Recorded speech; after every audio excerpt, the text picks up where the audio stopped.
nous rencontrons donc aux Journées du e-learning à Lyon, à l'Université de droit. Vous êtes intervenu en amphithéâtre. Moi, il me paraît important de vous poser les deux questions suivantes.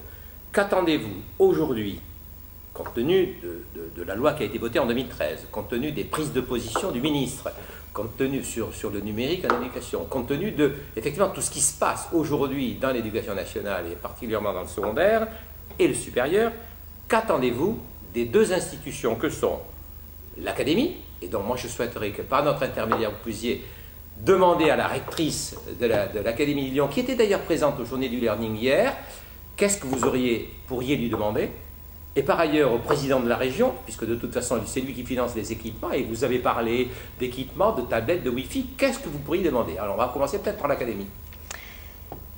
Moi j'aimerais, si c'était possible, d'avoir un groupe de recherche sur la pédagogie inversée, qu'on puisse, entre collègues, pouvoir élaborer une réflexion sur quels sont les effets de cette pédagogie, quelles sont les réactions des élèves, de voir si effectivement il y a une grosse influence au niveau de la prise de confiance, de l'augmentation des notes, même si voilà, ça c'est le référent académique, de voir si nos élèves progressent ou pas au niveau des notes, du savoir, de l'acquisition du savoir, et qu'on puisse partager ensemble. Et c'est vrai qu'il puisse y avoir une banque de données. Moi je suis en manque je trouve en tout cas pour de voir toute la matière que ça nécessite. Pour moi, c'est un des inconvénients de la pédagogie inversée ou du e-learning, c'est que ça nécessite beaucoup, beaucoup, beaucoup de matière. Parce que mon envie, c'est de pouvoir permettre au mois de septembre aux élèves qui sont en difficulté de leur préciser un minimum à acquérir, une sélection des bases. Et puis les élèves qui se débrouillent, qui avancent, si un élève a terminé, qu'est-ce qu'il va faire ? En tout cas, moi, quand j'ai expliqué à mes élèves comment on allait procéder, ça a été leur peur de dire « mais on ne va pas faire pendant 2 heures des exercices, on a tout compris ».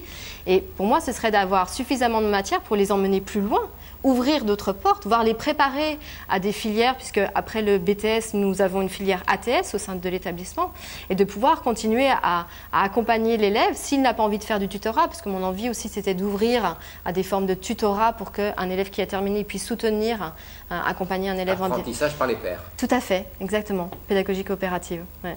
Et c'est vrai que, ou alors de l'accompagner. Donc cette matière-là que je dois créer, puisque je n'ai pas d'autres ressources à l'heure d'aujourd'hui que celle que je crée, il puisse y avoir un centre de référencement, peut-être au sein de l'académie, comme une boîte de ressources, je ne sais pas, où les profs qui posteraient des cours puissent être stockés et que ça puisse faire une banque sur laquelle les autres profs puissent s'appuyer, puisque la peur, j'ai l'impression de collègues, c'est que ça fait peur de devoir utiliser une tablette graphique, de s'enregistrer, de faire des cours, de les poster, et qu'en plus de la matière qui est à créer, de devoir refaire tout ça en plus, j'ai l'impression que ça peut démotiver.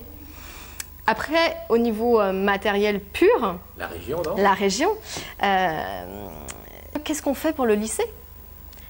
Le lycée n'a pas, alors nous, nos ordinateurs, nous avons une salle avec pas 30 ordinateurs, donc il y en a une vingtaine. Moi, j'ai des élèves à 30-35. Donc comment emmener 35 élèves dans une salle ? Et puis, nous avons un établissement qui est en réflexion. Donc au mois de septembre, je vais avoir droit d'avoir une salle qu'on m'a dit à 30, une salle qui communique avec des ordinateurs. Sauf qu'on oublie qu'on fait 15 places assises, 15 places avec un ordinateur, des ordinateurs, une salle qui est séparée un peu avec des murs, un tableau de l'autre côté. Et en fait, si j'écris au tableau, mes élèves qui sont au bout de la salle ne voient pas. Si j'ai mes 30 élèves, je ne peux pas les asseoir les 30. Et en fait, l'idée pour moi, ce serait de pouvoir développer au sein des établissements des structures où il y ait 30 ou 35 places assises, qui effectivement 15 postes, ça devrait suffire parce qu'en classe, l'idée de la pédagogie inversée, c'est qu'un élève qui serait en difficulté puisse aller revoir la vidéo. Donc 15 postes, un poste pour 2, ça devrait être gérable. Mais qu'en tout cas, il y ait des structures de vases communicants où on puisse bouger, se déplacer et que les élèves puissent avoir du matériel qui puisse répondre. Voire éventuellement des tablettes.